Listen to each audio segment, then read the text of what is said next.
से वह घर कहकर ही बुलाते थे, क्योंकि कोई भी उसका असली नाम लेना नहीं चाहता था। दीवारों पर बेल बुटे जंगली घास की तरह फैले हुए थे और छत के कई हिस्से कब के गिर चुके थे। गांव के बच्चे उस घर के पास जाने से डरते थे और बड़े बूढ़े शाम होते ही उस तरफ देखना भी छोड़ देते थे। कहा जाता था कि 30 साल पहले उस घर में एक औरत रहती थी, सरला। उसका पति शहर काम के लिए गया था और फिर कभी वापस नहीं आया। सरला हर रात दरवाजे पर दिया जलाकर बैठती, उसी का इंतजार करते करते उसकी आंखों की रोशनी भी जैसे बुझती जा रही थी। फिर एक दिन वो अचानक गायब हो गई। न कोई शव मिला, न कोई सुराग, बस घर के बाहर वह दिया जलता हुआ रह गया, जो कई दिनों तक बुझा ही नहीं, मानो किसी की सांस उसमें अटकी हो। रोन शहर से अपने पुराने मित्र के गांव आया था, कुछ दिन शांति में बिताने के लिए। उसे किसी ने उस वो घर के बारे में नहीं बताया था। शाम ढलते ढलते वो रास्ता भटक गया और बारिश शुरू हो गई। अंधेरे में उसे दूर एक टूटी छत वाला घर नजर आया और बिना सोचे वो उसी की तरफ बढ़ गया। अंदर घुसते ही एक अजीब सी ठंडक ने उसे घेर लिया, जैसे हवा नहीं बल्कि कोई और मौजूद हो।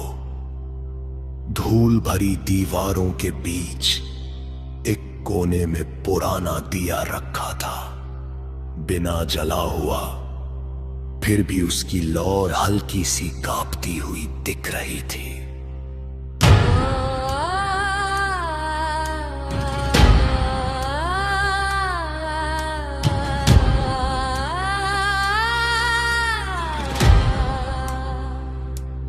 रात करीब 12 बजे रोन की नींद एक धीमी सिसकी से खुली। ऐसा लगा जैसे कोई औरत बहुत दूर से रो रही हो, पर आवाज कमरे के भीतर ही घूम रही थी। उसने टॉर्च जलाई, कुछ नहीं था, सिर्फ वही खाली कमरा और वह दिया जिसकी रोशनी अब और गहरी हो चुकी थी। तभी कान के पास एक फुसफुसाहट गूंजी। वो आ गए क्या? रोहन के शरीर में सिहरन दौड़ गई। उसने पीछे देखा, कोई नहीं था, लेकिन हवा में जली हुई बत्ती और पुराने फूलों की गंध फैल चुकी थी। वह भागने के लिए उठा, लेकिन दरवाजा अपने आप बंद हो चुका था। अचानक कमरे के कोने में एक सफेद साया दिखाई दिया। लंबे उलझे बाल, सफेद साड़ी और झुका हुआ सिर।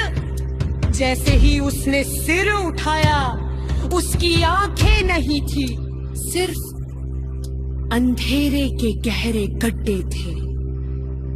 तुम मेरे पति हो, तुम वापस आ गए। आवाज टूटी हुई थी, लेकिन उसमें दर्द इतना था कि दीवारें भी कांप उठी।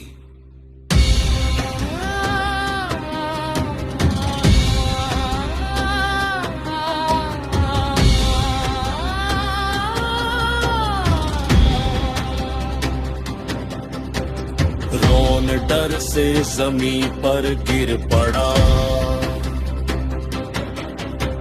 साया धीरे धीरे उसकी तरफ बढ़ा। हर कदम पर हवा भारी होती गई। मैं हर रात उसका इंतजार करती हूँ, पर वह कभी नहीं आता।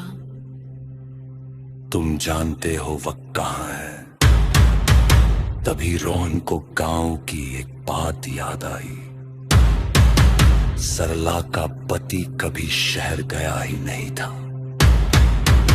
वह तो उसी गांव में किसी और के साथ भाग गया था और उसी सदमे में सरला ने उसी घर में दम तोड़ दिया था। उसका शरीर भी कभी नहीं मिला। अब वह साया बिल्कुल पास था। ठंडी सांसें रोहन के चेहरे से टकरा रही थी। रोहन ने कांपते हाथों से दादी की दी हुई माला निकाली और कुछ मंत्र बुदबुदाए। साया अचानक रुक गया, जैसे कोई पुरानी याद उसे छू गई हो। उसकी खाली आंखों से काले आंसू गिरने लगे, जो जमीन पर गिरते ही धुएं में बदल गए। अब समझाया, वो कभी वापस नहीं आएगा। उसकी आवाज धीमी होती गई। मुझे माफ कर दो, मुझे लगा तुम वही हो।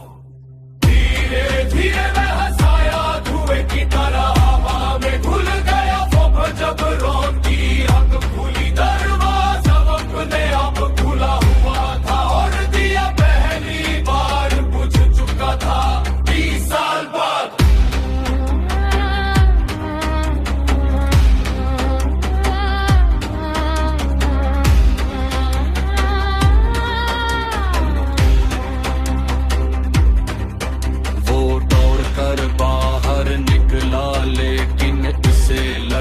जैसे घर की दीवारें उसे जाते हुए देख रही हो और एक हल्की सी शांति भरी मुस्कान छोड़ रही हो। उस दिन के बाद गांव वालों ने कहा कि वो घर अब डराता नहीं है।